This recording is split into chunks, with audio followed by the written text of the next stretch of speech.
Hi, I'm Scott Wentworth, the CEO and head writer of Wentworth Financial Communications. I get a lot of questions from clients and friends even about how can they become better writers.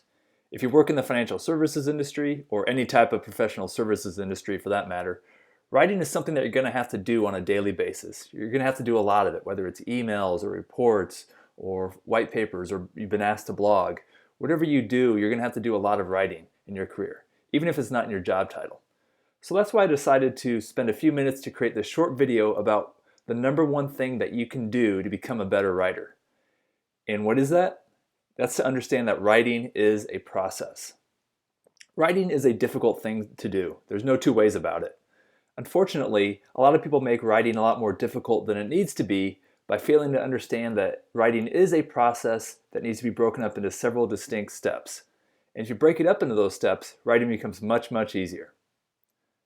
All right, so first of all, let's understand what the writing process is not.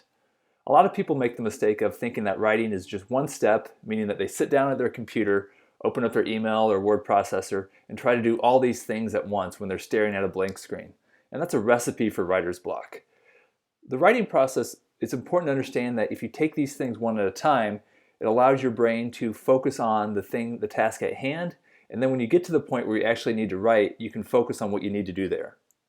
So let's take a look at what the writing process is. So the way I view it is there's 5 distinct steps: brainstorming, research, outlining, writing, and editing. And let's give you an example of, or to illustrate what each of those steps looks like, I'm going to go through a really quick example of how I wrote my Christmas letter a few years ago at the end of the year to show how I go through this and just give you some concrete examples of what it looks like. But the one thing to keep in mind about the writing process is that the writing part, or step number 4, that's the really mentally taxing part. And a lot of people, the problem they make is that they just skip right ahead to number 4 without doing 1, 2, or 3. And so my contention is that if you take the time to focus and invest in doing in steps 1, brainstorm, researching, and outlining, then you've built a good foundation, and that clears up your mind to focus on the thing that you need to do when you do get to number 4. And number 4 becomes a lot easier. You'll get a lot less writer's block, a lot less anxiety. Again, so doing 1, 2, and 3 builds that foundation. All right, so let's take a look at each of the individual steps. So first of all, the brainstorming step. This is where your goal is just to get your ideas on paper. You don't want to worry about organizing those ideas. You just want to think about whatever idea comes to your mind that might be relevant to the topic, get it on paper and then move on to the next one. Don't worry about the order or don't try to group them, just get them on paper. And as you'll do this, you'll probably start to identify some themes that come up from your ideas. All right, so like I said, I'm going to use my example of my Christmas letter from a few years ago to illustrate how I did this. So a couple of years ago was a very eventful year for me. And so the Christmas letter, there was a lot of information to put in there, and I really didn't know where to start. So I just sat down with a piece of paper, started looking through my Facebook timeline, and started thinking about what I did over the year. And just started writing down things that happened that I might want to include in the newsletter. Now, I didn't put myself through the process of trying to say, all right, well, let's leave some things out, or let's decide how we should order these or group them together. No, I just went through and anything that came to mind, I put down there. So obviously the biggest thing that year was I got engaged, and that came to mind first. I also met my wife earlier in the year. Then I started thinking about some of the trips we went to. We went to Pebble Beach, and then I looked at my Facebook and saw that there was a snowstorm back in February. I started teaching a class at Northwestern's Medill School. Natalie and I went to Oktoberfest in Germany. I was in a softball league, a bowling league. I started tutoring, or I got on the board of directors for an organization where I tutor. I had a new niece. I bought a new house. I got a visit from my sister's family, and all down the line. And you can see how there's no real order to how I did this. It was just, I started thinking back about the year and just started writing things down as they came to me. And so then the key is I got it on paper. And so there I'm done with the brainstorming step. So now I'm ready to move on to step number 2, which is the research step. Now, the research step helps a lot when it comes to preempting writer's block. What I mean by that is one of the biggest causes of writer's block is that people sit down ready to write, and they don't have all the information they need to fill out those points. And so they'll start writing something, and then it'll get to some of the details they need to include, and they're stuck. And then they have to go and start Googling or talking to someone else to get those details, and it totally derails the process. So I'm a big believer in do the work ahead of time to round up all those details so they're there at your disposal when you do sit down to write or before you sit down to write. So again, get the facts that you need, and then also as you're researching, as you're looking into some of these points, you'll begin to realize what are the most interesting points and what are the things that can probably get left out. So you begin to separate the wheat from the chaff when it comes to the ideas that made it onto your brainstorm stage. And separating the wheat from the chaff, let's take a look at what that looked like, getting back to my Christmas letter. So I went through my list. There's probably about 20 items on here, and I starred the ones that I for sure wanted to include and started crossing out the ones that seemed not so important and not that relevant to include in my letter. Because again, no one wants to read a Christmas letter where you say every little thing that happened to you during the year. You want to focus it on a few big themes. And so as I was looking through this list, I started identifying a few themes, stuff about Natalie, stuff about my vacations, stuff about my house. And I decided, well, those are the things I want to include. So I starred those and started crossing out the ones that weren't going to make it into the final cut of the letter. And so once I do that, and then I'm going to start researching or thinking about what are the details that I want to include about each of these items. Maybe I needed to look back on my Facebook post to see the dates of some of these trips or some of the cities that we visited or the exact day that I proposed to Natalie, those types of things. So by having those things handy, again, when I sit down to write, it makes it a lot easier for me to continue writing and not worry about trying to find these details and interrupting my writing process. So now that we've done our research, we're ready to move on to the third step, which is the outlining. And the outlining, I believe, is the most important part of the writing process.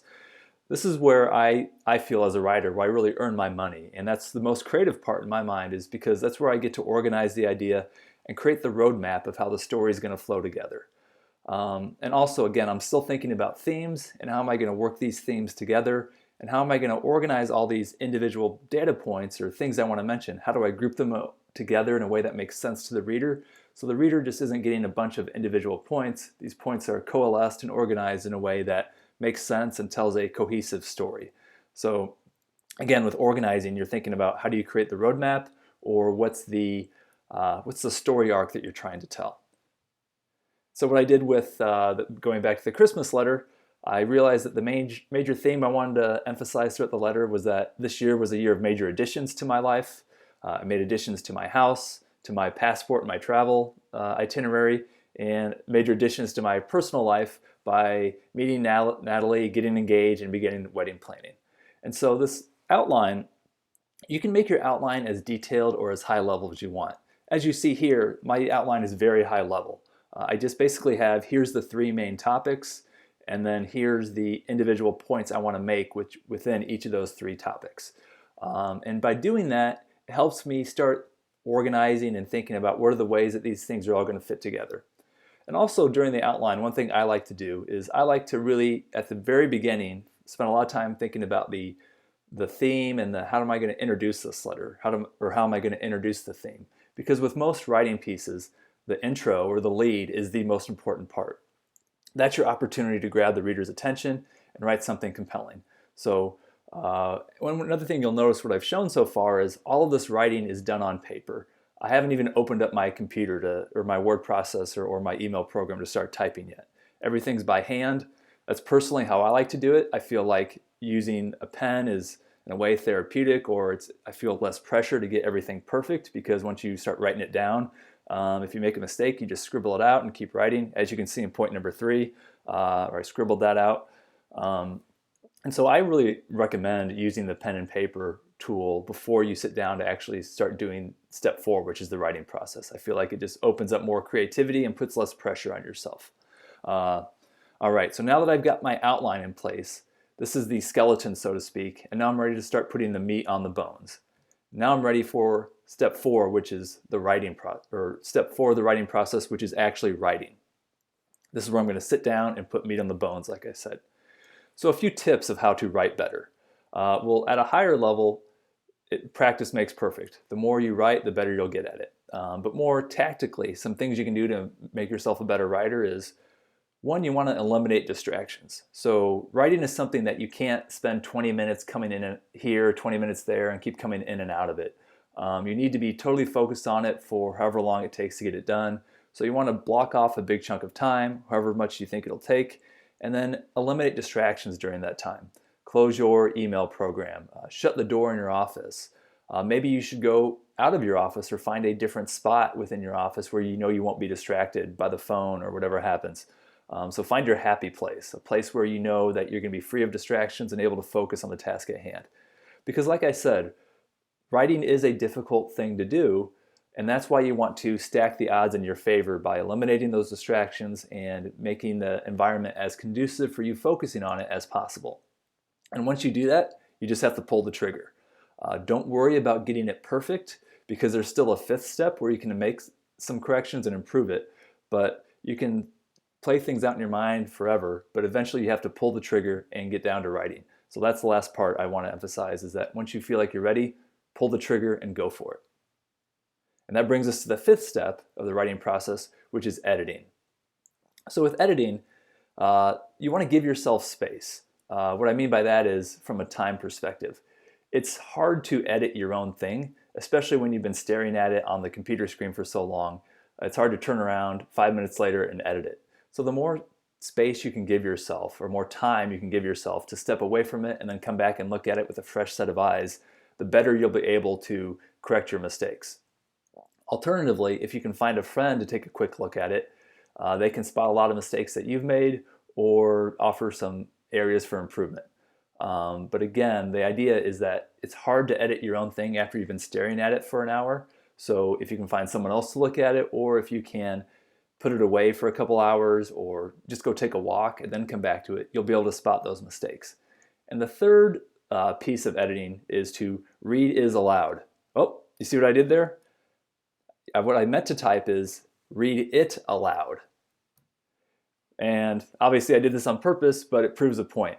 A lot of times when I'm typing, the most common mistakes I make are for these short words where I'll mistype one letter, and if I just try to read it to myself in my own head, I won't catch those small mistakes, such as a missing word or using S instead of T. But if I read it aloud, I will hear that, and those mistakes will become a lot more obvious when you read it aloud and hear it. So that's my final piece of editing. Everything I do is I will, after doing my regular editing, I'll print it out and then read it aloud. And so as I'm doing that, I can hear a lot of the mistakes I make. All right, that's the writing process that we use.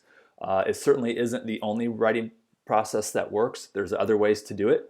So I'd love to know what your process is. Are there any other steps or different steps that you use when you sit down to write? What's worked well for you? I'd love to hear it. And so hit me up on Twitter. We have 2 different Twitter accounts, at WFC Writing or at Scott Wentworth. Send me an email, scott@wentworthwriting.com. I'd love to hear your thoughts on what your writing process is and what different things you do to help make yourself a better writer. Or if you have any questions about the things we've talked about here and how we use our writing process, I'd love to hear from you and answer those questions. All right, thanks for your time. I hope this helps, and good luck writing.